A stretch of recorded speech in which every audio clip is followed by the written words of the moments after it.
Masih di Anies Pagi bersama saya Cika Mutazam dan rekan saya Galuh Pandu. Dan pemirsa, demikian tadi adalah berita pilihan dalam Anies Pagi hari ini. Dan kita ke informasi berikutnya pemirsa, di mana viral di media sosial seorang siswi SMP di Muna, Sulawesi Tenggara membuat video untuk Presiden Joko Widodo. Ia meminta Jokowi memperbaiki bangunan sekolahnya yang tak layak. Kami kondisinya sakit Inilah video yang dibuat seorang siswi SMP Negeri 2 Maligano, Muna, Sulawesi Tenggara. Ia menunjukkan kondisi sekolahnya yang tak layak, mulai dari lantai yang beralaskan tanah hingga papan yang mulai lapuk dimakan rayap. Ia pun meminta Presiden Joko Widodo agar memperbaiki bangunan sekolahnya. karena saya sangat prihatin kepada sekolah saya dan teman-teman saya yang tidak bisa bersekolah dengan layak karena fasilitasnya sangat kurang dan bangunannya pun sudah mau roboh dan runtuh. Ia sangat terganggu, kadang atapnya bocor, banjir, dan lumpurnya pun tak tolong kaki. Meski jauh dari kata layak, namun proses belajar mengajar tetap berjalan. Seluruh siswa juga tetap semangat belajar. Pihak sekolah sebelumnya telah berkali-kali mengajukan perbaikan sekolah, namun hingga kini belum terrealisasi. Menanggapi video viral, Dinas Pendidikan Kabupaten Muna menyebut perbaikan sekolah awalnya terkendala legalitas lahan. Namun di 2023 lalu, masalah legalitas telah selesai dan di tahun 2024 ini, pemerintah telah mengucurkan anggaran 1 miliar rupiah dari dana alokasi umum untuk pembangunan sekolah. Sesungguhnya sudah menjadi perhatian kita, bukan nanti setelah viral.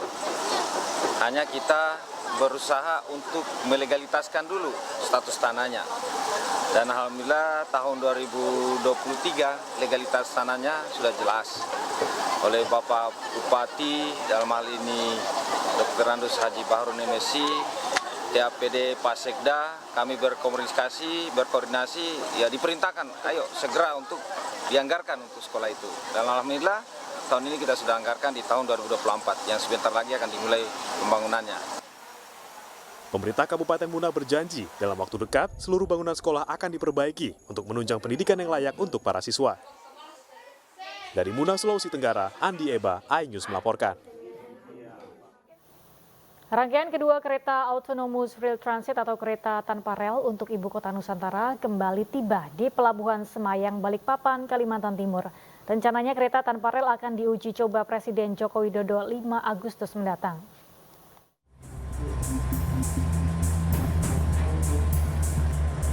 Rangkaian kereta tanpa rel atau Autonomous Rail Transit untuk kedua kalinya tiba di Kota Balikpapan, Kalimantan Timur. Kali ini rangkaian tiba melalui Pelabuhan Semayang. Rangkaian kereta tanpa rel yang berasal dari perusahaan Cina ini diangkut dengan kapal berbendera Portugal.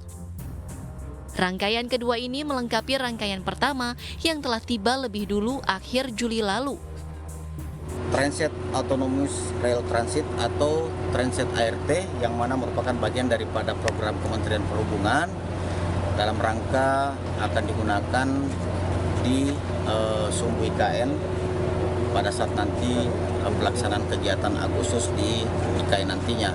Jadi yang hari ini kedatangan 3 gerbong, mungkin ini yang terakhir, dan rencana siang ini langsung setelah bongkar langsung diantar menuju ke IKN.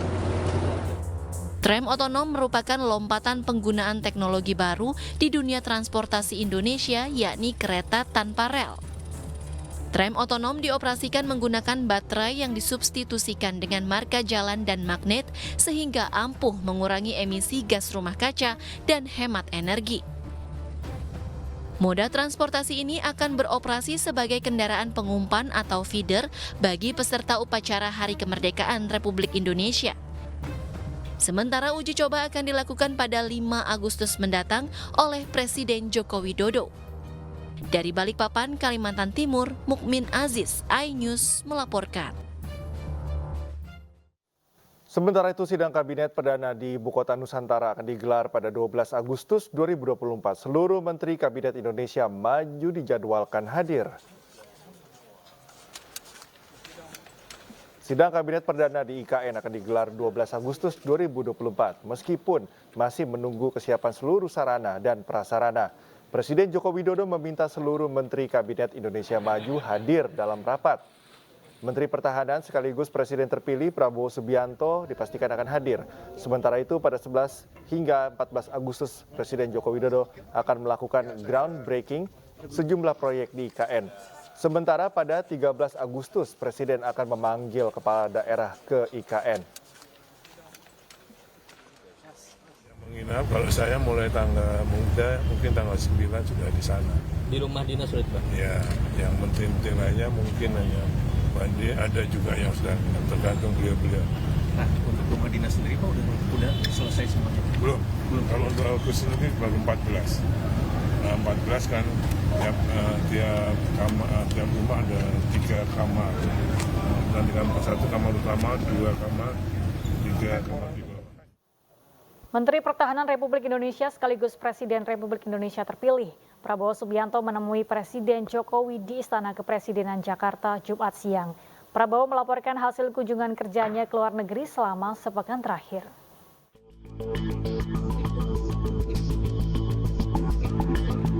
Prabowo Subianto tiba di Istana Kepresidenan Jakarta pukul 14.50 waktu Indonesia Barat Jumat siang dengan didampingi ajudannya Mayor Teddy Indrawijaya. Kedatangan Menhan sekaligus Presiden RI terpilih ini untuk melaporkan kepada Presiden Jokowi terkait kunjungannya ke beberapa negara. Hari ini saya minta waktu laporan ke Presiden kunjungan saya kemarin, pembukaan Olimpiade, bertemu 4 mata dengan Presiden Macron dan ke beberapa negara lainnya. Saya kira itu aja. Intinya melaporkan. Rusia juga, Pak? Ada? Ya, Rusia, Turki, Serbia, dan Albania. Prabowo sebelumnya menghadiri pembukaan Olimpiade Paris 2024 dan berbincang 4 mata dengan Presiden Emmanuel Macron. Ia juga melaporkan hasil kunjungannya ke Turki, Rusia, Serbia, dan Albania. Dari Jakarta, tim liputan iNews melaporkan. Pasca ditunjuk sebagai Ketua Umum DPP Partai Perindo yang baru, Angela Tanusudibyo dinilai akan membawa perubahan signifikan terhadap partai. Angela memiliki pengalaman di berbagai bidang, termasuk sebagai Wakil Menteri di pemerintahan.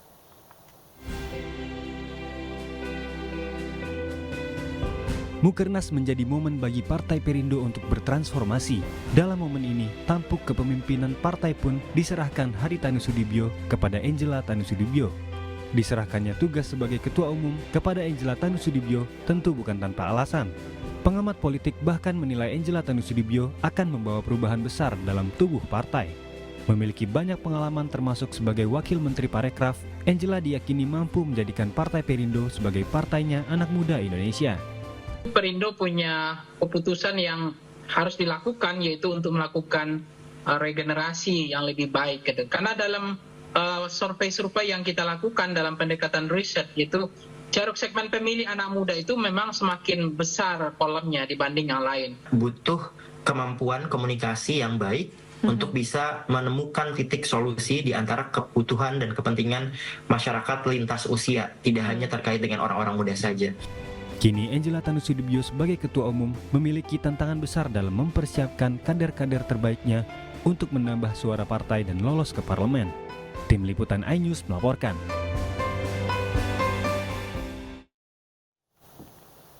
Pemirsa, Partai Perindo kembali memberikan surat rekomendasi dukungan kepada puluhan bakal calon kepala daerah dalam Musyawarah Kerja Nasional di Gedung iNews Tower, Jakarta Pusat. Setelah mendapat dukungan, para kepala daerah ini akan langsung bekerja menyampaikan visi misinya kepada masyarakat di daerahnya masing-masing.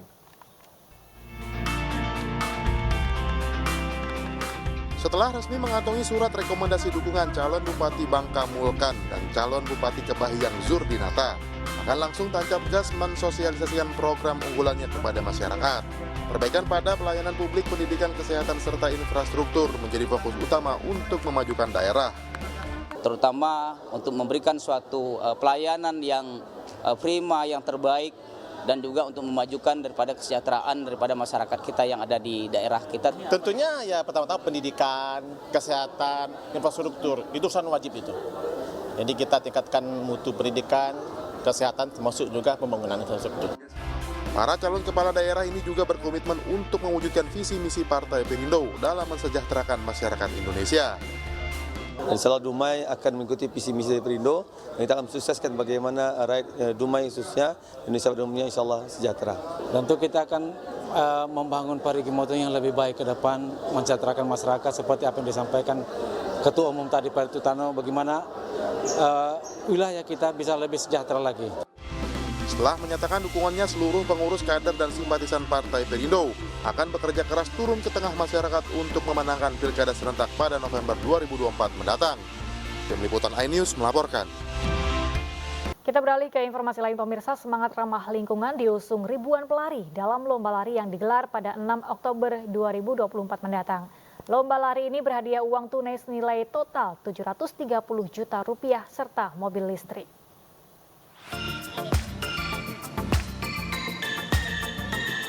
PT PLN Persero akan menggelar PLN Electric Run 2024 di Tangerang pada 6 Oktober 2024. PLN Electric Run 2024 mengajak ribuan pelari guna menggaungkan spirit ramah lingkungan. PLN Electric Run 2024 merupakan wujud nyata komitmen dalam mendukung transisi energi menuju net zero emission pada tahun 2060. Dan PLN Electric Run 2024 juga menargetkan pengurangan emisi karbon.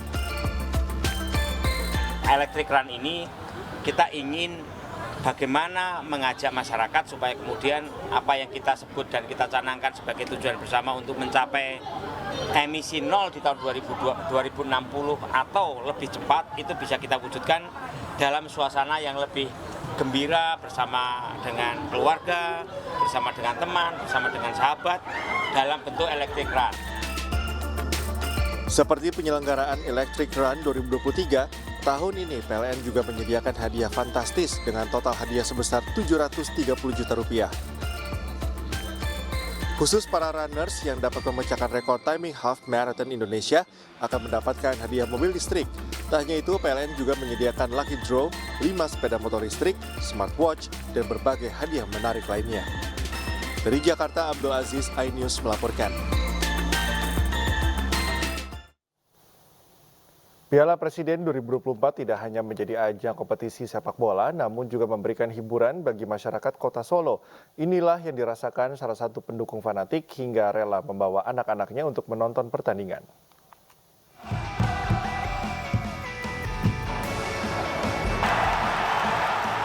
Tak hanya menjadi ajang olahraga, euforia turnamen Piala Presiden 2024 yang berlangsung di Stadion Manahan Solo sangat dirasakan masyarakat, khususnya pecinta sepak bola tanah air. Kota Solo sebagai tuan rumah ajang yang digelar setiap tahun ini ramai dikunjungi para supporter, official team, hingga para pelaku UMKM. Salah satunya pendukung fanatik Persis Solo, Thomas Prasetya, yang membawa kedua anaknya menonton laga tuan rumah Persis Solo kontra Arema Malang. Ia mengaku tidak merasa kerepotan ataupun takut membawa keluarga untuk menikmati pertandingan langsung di Stadion Manahan. Baginya, ajang Piala Presiden 2024 juga sebagai salah satu hiburan keluarga. Dengan anak-anak ya kita misalnya ada minat dari bola sendiri juga ada, dan anak-anak misalnya ya terhibur dengan bisa nonton secara langsung. Senang ya anak-anaknya ya Pak ya? Untuk saya kan udah hampir 40 tahun dulu, insya Allah ya sering ke mana sini, rumah juga dekat, insya Allah ya saya percaya dengan keamanan di mana. Antusiasme serupa juga dirasakan Agus Warsub, Presiden Pasopati yang merupakan wadah para supporter Persis Solo.